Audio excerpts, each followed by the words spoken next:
All right, we are on chapter 22 and 23 today of Charlie and the Chocolate Factory. 22 is called Along the Corridor. Well, well, well, sighed Mr. Willy Wonka. 2 naughty little children gone. 3 good little children left. I think we'd better get out of this room quickly before we lose anyone else.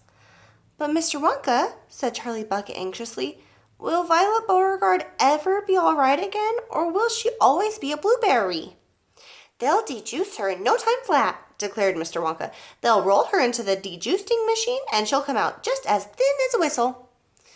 But will she still be blue all over? Asked Charlie.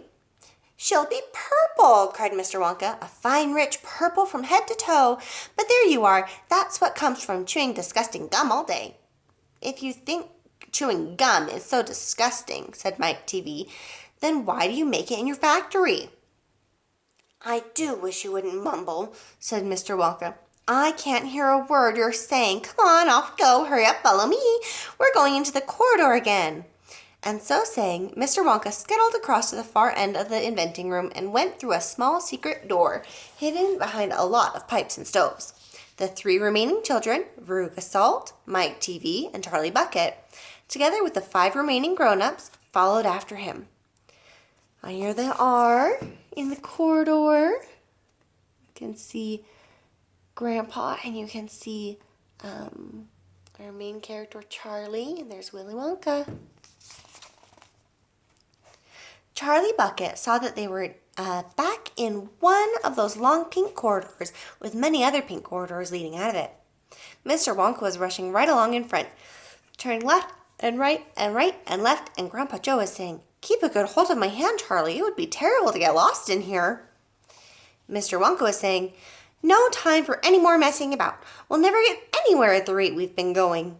And on he rushed down the endless pink corridors, with his black top hat perched on the top of his head, and his plum-colored velvet coattails flying out behind him like a flag in the wind. They passed another door, and then another and another.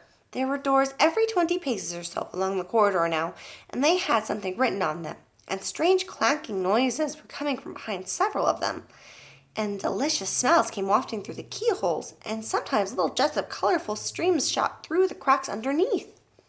Grandpa Joe and Charlie were half running and half walking to keep up with Mr. Wonka, but they were able to read what was on quite a few of the doors as they hurried by. "Edible marshmallow pillows," it said on one. "Marshmallow pillows are terrific," cried Mr. Wonka as he dashed by. "They'll be all the rage when I get them into the shops. No time to go in, though. No time to go in."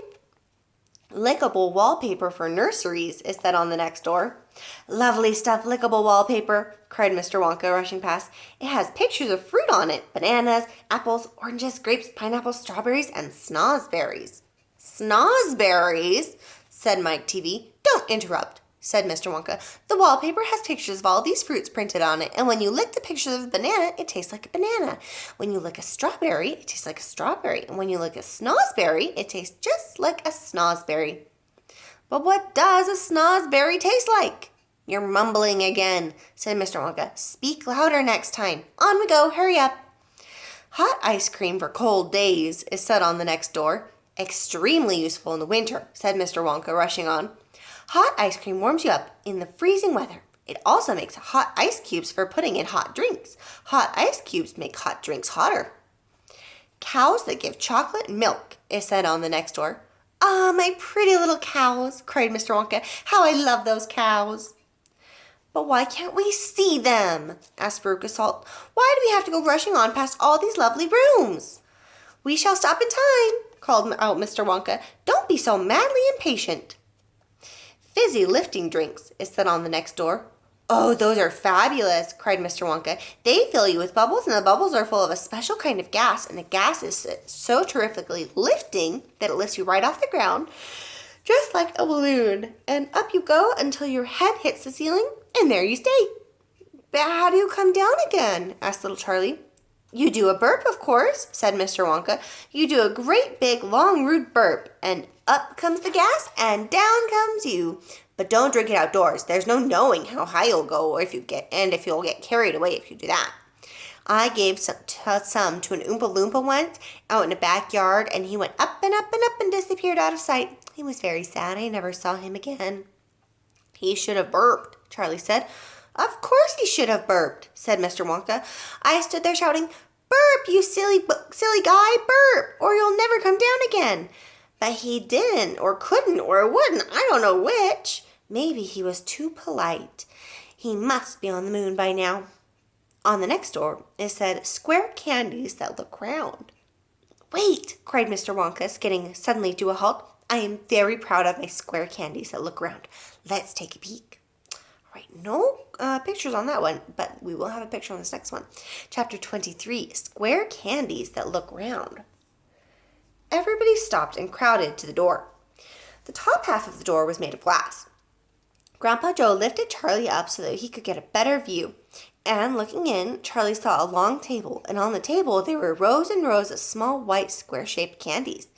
The candies looked very much like square sugar lumps, except that each of them had a funny little pink face painted on one side.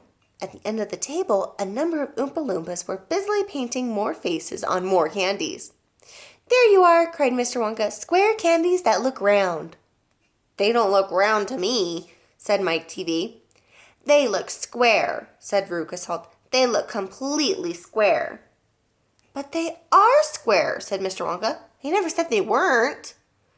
You said they were round, said Veruca Salt. I never said anything of the sort, said Mr. Wonka. I said they looked round. But they don't look round, said Veruca Salt. They look square. They look round, insisted Mr. Wonka. They most certainly do not look round, cried Veruca Salt. Veruca, darling, said Mrs. Salt, pay no attention to Mr. Wonka. He is lying to you. My dear old fish, said Mr. Wonka, go and boil your head. How dare you speak to me like that? Shouted Mrs. Salt. Oh, do shut up, said Mr. Wonka. Now watch this. He took a key from his pocket and unlocked the door and flung it open, and suddenly, at the sound of the door opening, all the rows and rows of little square candies looked quickly round to see who was coming in. The tiny faces turned toward the door and stared at Mr. Wonka. Here they are. So you can see all the square candies, and they looked round. So they don't look like they're round, but they looked round. This is so clever.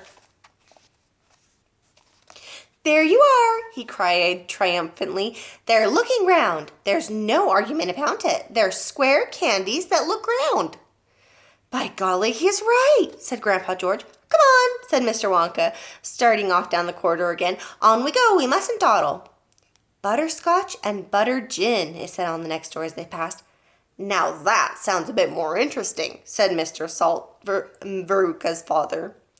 Glorious stuff, said Mr. Wonka.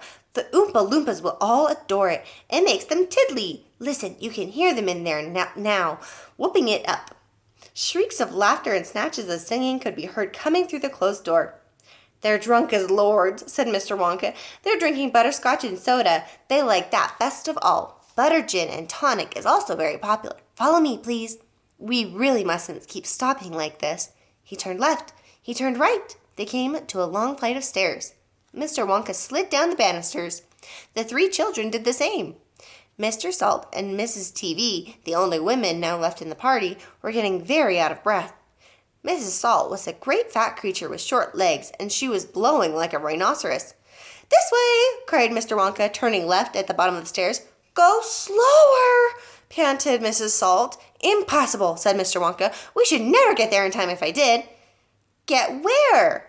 Asked Veruca Salt. Never you mind, said Mr. Wonka. You just wait and see. All right, we will read chapters 24. Just 24 tomorrow. It's a big one. Okay, that must mean a lot of fun stuff happens. Okay, I will see you guys tomorrow. Bye.